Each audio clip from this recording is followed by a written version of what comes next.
we have few entrepreneurs as impactful as Steve Jobs, the father of Apple computers. Everyone is talking about Apple, which became the first company to hit the $1 trillion mark.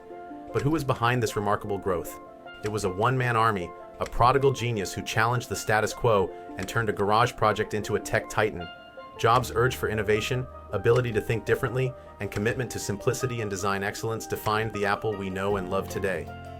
As we continue to witness Apple's evolution, let's not forget the man who started it all, a visionary, an icon, Steve Jobs. So how did Steve Jobs make something extraordinary happen? How has garage innovation gone global?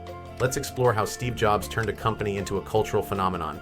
So it dates back to 1975, when two young minds, Steve Jobs and Steve Wozniak, were tinkering away in a garage. Little did they know, they were laying the foundation for the tech empire we know today.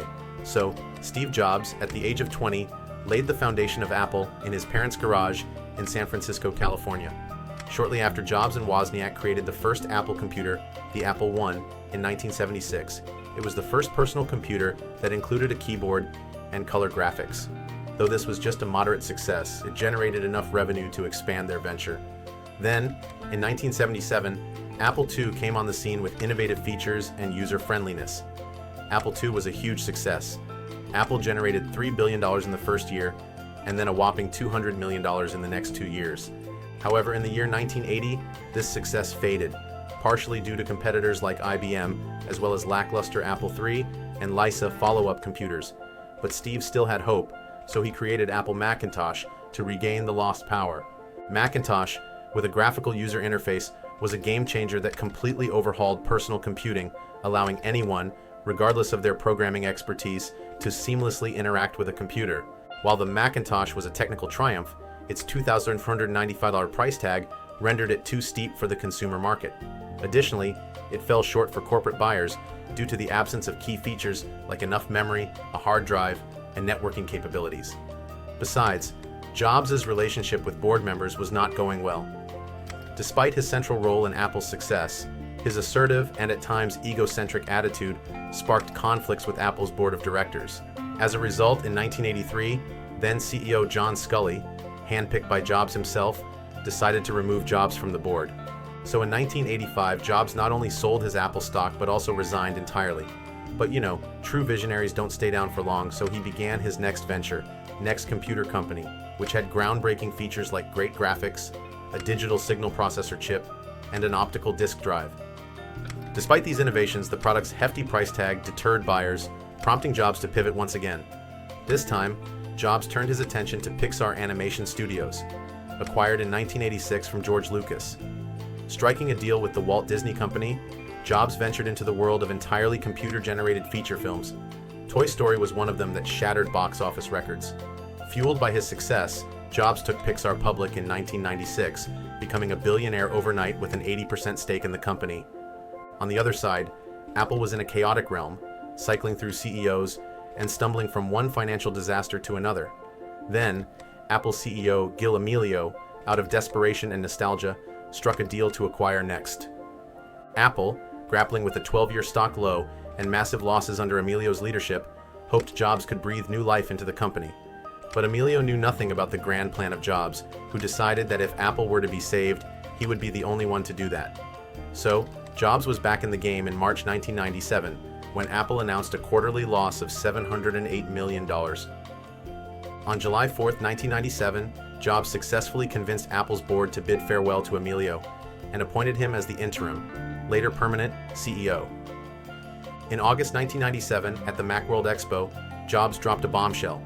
Apple had secured a $150 million investment from its longtime rival, Microsoft. Jobs responded, "We need all the help we can get," to the boos from the audience. It was during the times when the condition of Apple was so dire that Michael Dell, the founder of Dell, said, "If I was in the place of Jobs, I'd shut it down and give the money back to the shareholders." But it was Steve Jobs, a brilliant mind, who was capable of building Apple back from the ashes. So how did he do that? Jobs' vision and Microsoft's support enabled Apple to turn the financial tide and become profitable again. Then, the iMac set the stage for Apple's resurgence in August 1998. The iMac was a visually striking, all-in-one computer co-designed by Jobs and Jonathan Ive. It became a much-needed success, selling 800,000 units in the first 5 months. Then, In 2001, Mac OS X was launched, drawing on Unix and BSD technology from Jobs' next computers. However, a shadow fell over Apple in 2003 when Jobs received the news of his pancreatic cancer. Kept secret until 2004, Jobs continued steering Apple through its incredible journey. By 2006, Apple had evolved from a tech laughingstock to a serious player, watching its stock soar from around $6 to about $80 per share. This success was even before the launch of iPhones, which made Apple a household name that drew a cult-like fan base around its products. In 2007, the iPhone was unveiled, combining iPod music features with a revolutionary touchscreen. The Jesus phone frenzy ensued, with fans camping outside Apple stores nationwide. The iPhone sold 1 million units in just 74 days. The iPhone's success continued with the 2008 release of the iPhone 3GS, introducing the App Store, a game-changer for software distribution. Apple's app economy flourished, leaving Microsoft in the dust. Despite health challenges, Jobs continued to lead Apple until 2009, when Tim Cook assumed the role of interim CEO during Jobs' medical leave. Apple's growth persisted, and in 2010, Jobs fulfilled a long-standing desire with the introduction of the iPad. However, on August 24, 2011, Jobs resigned as Apple CEO, accepting the role of chairman due to a relapse of pancreatic cancer. He passed away on October 5, 2011, leaving behind a legacy of innovation and transformation. So, this legacy, under the supervision of Tim Cook, steered the company to new heights, and Apple became the first $1 trillion company in American history. So what sets Jobs apart? He wasn't just selling products, he was selling an experience. He focused on innovation, simplicity, and the user experience. Another genius move was creating an ecosystem that kept users within the Apple universe. iCloud, iTunes, and the App Store. The seamless integration of software and hardware transformed the user experience. Once you enter the Apple ecosystem, it's challenging to leave. Besides, he did not stick Apple to just the computers. He expanded Apple by introducing other products. And the result?